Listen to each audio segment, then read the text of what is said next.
Hello and welcome to another episode of How to Start a Board Game Company with Off the Page Games. I'm Jay Cormier. Welcome. Thanks for watching us this week. So what I'd like to talk about this week is the Workback schedule. So this is what you need to do in order to figure out when you should launch your Kickstarter, because you have to kind of backdate everything. If you want your Kickstarter to launch a specific month, well then when do you need review copy sent out? When do you need the art done? When do you need it to be printed for samples? And go back and give yourself that buffer, and then that'll kind of tell you the earliest you can do a Kickstarter campaign. And then obviously anytime after that is gravy. So I'm trying to give myself plenty of time because I'm not in a rush to get this ready, so I want to do it right. But let's take a look at my schedule and kind of like my to-do list, and we'll go through the high-level things of what I'm doing and why I've backtracked the way I have.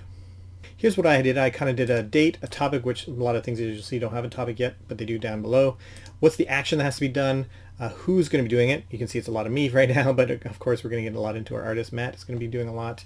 And then just general comments. So a lot of things are done right now in this top portion. So things that I've been working on so far is writing the rules, adding some images based on my prototype art to that to make sure that's up to date so I can send that out to other people to play test and do blind play tests. Determine the brand name. So this was in the logo. This is stuff that I've done already. As you've seen that as one of my first videos for this. Determining size of the box. That was another video. Making an announcements was another video I did. I had to cancel the Maple contract. That's who had the rights to this game, who signed this game originally, and they canceled that, so we had to make sure that was done. I already sent out quotes for basic games, so this was probably too early, but I gave with very basic components, the baseline, how much would it cost to get this game made, and sent that to a couple of manufacturers to get a quote. So I thought that was kind of nice to get, and I have at least a guideline already of how much things cost, because everything above that's going to be more, because everything was super basic, just cardboard chits and everything. So that's kind of good to know. I'm not sure if that's a mandatory or anything like that, but I think that's pretty good to know. Had to write up all the contracts and get them all signed. Done, yay! Book Gen Con schedule and book with Sen. So I've done this, but I was waiting for contracts to get signed, and we had a lot of back and forth, so I did not get this done by June 1st, as I tried to indicate here. And so I have requested the Gen Con demo. Sen and Matt Kint are going to be going to Gen Con, and they're going to demo this game, assuming Gen Con gives us a spot. So I'm waiting to hear back from them. As soon as I find out, I'm going to announce to everybody, and 5 lucky people will be able to be the first to demo this game if they'd like at Gen Con. That said, as many people as wanted can come by the demo and of course watch and or learn it. Plus there's going to be a freebie we're giving out that will actually have in-game benefits, and we'll talk more about that when we get there. That's pretty cool. Brainstorm what can be given to ambassadors. So soon I'm going to be making an announcement about ambassadors and of people that are going to be going to other cons, and I want to see if anybody's interested in helping, demo the game. And I'm trying to brainstorm what can I do to say thanks to those ambassadors. So I check Stegmeier's blog, because he has a nice post about ambassadors, and then he uses them. So more to come on that. This one here is to brainstorm about what can be given to people who demo it or who play it at cons. So people want to come up and play the game. I want to be able to hand something to them, to advertise, to kind of remind them, hey, this is happening. And also it's going to be pretty interesting what I'm trying to do here. So let me show you. I think I have a sample of it here. So Matt here, this is the cover of the actual board game. In a way, it's stretched in a different way, but this is a postcard size. And then on the back, it's got some information about the game coming to Kickstarter 2019. This is obviously going to be 2020, so this is just a sample of it so far off the page games. This isn't the print one. As you can see, the resolution's low. And then agent, keep this postcard to unlock an in-game bonus, sign the management. So there's something about this card that will actually provide you some in-game benefit, of which I'm not going to tell you about what that is yet. But that's a kind of a cool thing to kind of motivate you to hang on to this postcard and maybe even prop that up, because that looks beautiful sitting on your desk or whatnot. That's pretty cool. Okay, so that was that. Create a mini ad standee thing for Sen and ambassadors to display when demoing. I didn't do a mini one, but what I did was we had a full banner that made up. So again, the Psychic Espionage game, and with the kind of cover, I think that's very striking. That's going to be like a full pull-up banner that Matt and Santa be able to take to Gen Con and have it kind of beside their table at Gen Con. And then we can kind of collect that and use that, not at all cons, but at any con Sen and or I are going to. We can take this whenever we demo. So that's kind of cool. So that just needs to be printed. So it's done, but we just have to send it to a printer. Redo the PNP, the print and play, for easy printing with each envelope as a separate page. So currently the print and play is just meant for Sen and I, and that's fine. But I think what I want to do is I want to have a print and play that I can send it to other people that want to be test it and whatnot. So yeah. It says half done. Yeah, it's almost done. It's almost done. It's like 90% done. And then there's a whole bunch of here about the box art and board art, and we're done all these things now, as you saw the board. But basically, finalize the name of the game and wording on the postcard and standee. And so we did that because it's pretty much just kept it with a psychic espionage game. But then we had to finalize all the wording of all this stuff on the back. That's fine. Final version of the box art approved, done, on time. Matt hit those deadlines awesomely. Final version of postcard design approved, already done, and we're ahead of schedule there. And standee done, so we're way ahead not way ahead, a few days ahead of schedule. And then here we have to send in, so by, I think that's Monday, we send in the postcards get made. So either I'm going to order or Matt's going to order and do local, because Matt's in St. Louis, and he's going to be driving to Gen Con, so he can just kind of take it with him to Gen Con and then give the rest to Sen. So same with the standee. So some options there. Final version of the board art approved. We thought we'd have a brand new board for Gen Con, and it was an interesting process actually getting this board done. There's some really interesting aspects for our board, in the sense that it's a very visual game, and you have to be able to identify certain types of features around the board, and you need to see all 5 versions of that feature. And so we were very concerned with it. A version we were using forever with the prototype is super basic art, because it's just clip art, but it works and it's very functional, and you can see all the things you need to see very easily, but it looks ugly and it's just terrible. And so Matt did one according to our instructions, as far as things have to be able to pop and blah blah blah, and he did it, and he didn't like it and I didn't like it. Well, not didn't like it, but it wasn't as awesome as we're hoping. We're still going to be using that one for our demos going forward, because it's still better than my yucky one. But we brainstormed and we all came up with a better way that this board is going to knock people's socks off and really allow Matt Kint to be Matt Kint and go nuts with the board. So it's going to look amazing when you see the final board, I have no doubt. Send board art to local printer to print on a one sheet, so we can have it. It looks better than printing on a your own printer, which is what I do now, and then kind of like tape them together to kind of form a board. So for demos, especially at Gen Con and whatnot coming up, it'd be better if it was, you could roll out or fold out a board and like normal, I guess.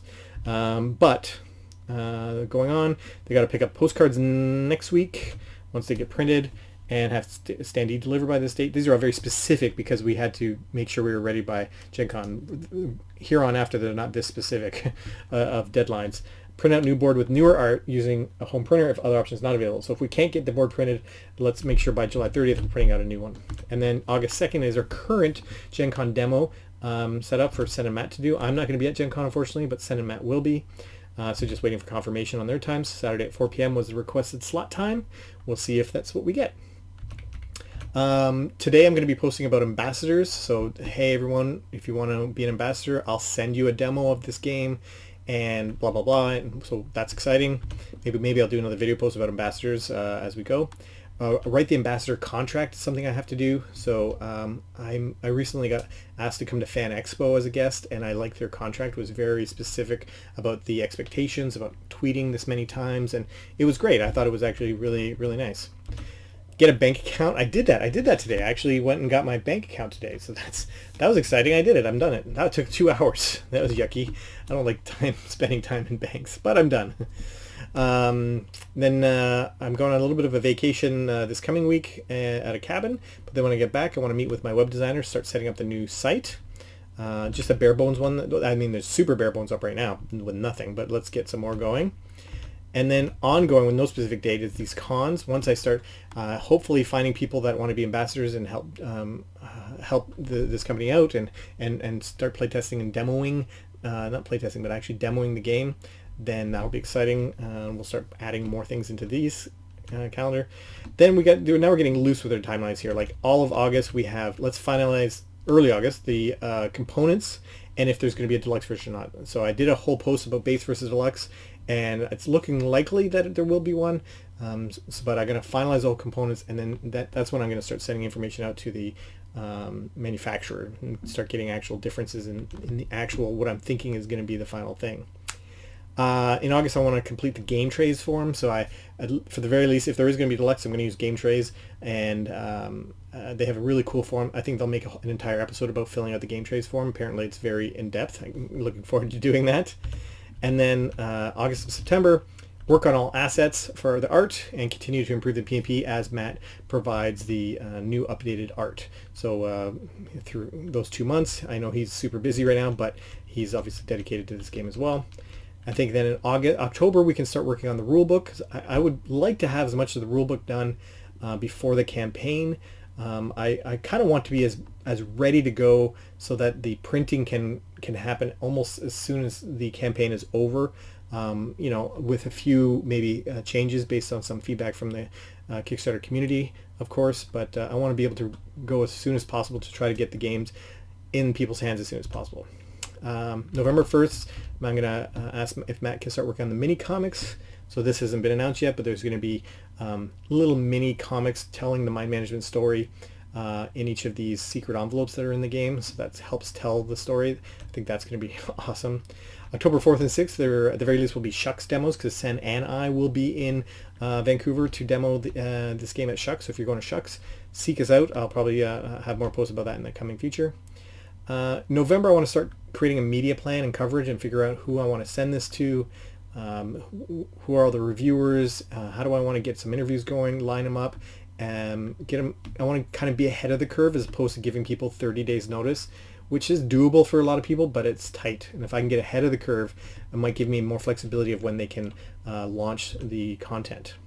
December 15th, I think, is a good deadline to get all the art done and sent to a place to get samples made. I'm not sure what this place is yet. Maybe if you know of some places like Game Crafter or other places that print a sample quality of your game so that you can then send that out to reviewers, and let alone to do your video with if you want to use real products in your video. So I have to do that. I want to do that by December 15th. December 16th, I want to get the Kickstarter video animation started, and so I've reached out to I've forgotten his name now, the person that did the animation for In the Hall of the Mountain King. Can't remember the name. I only emailed him once, and he sent me kind of like his timelines, and this is way ahead of his timelines, but I just want to be, again, ahead of people's timelines so that they don't have to squeeze me in, they can actually schedule me in.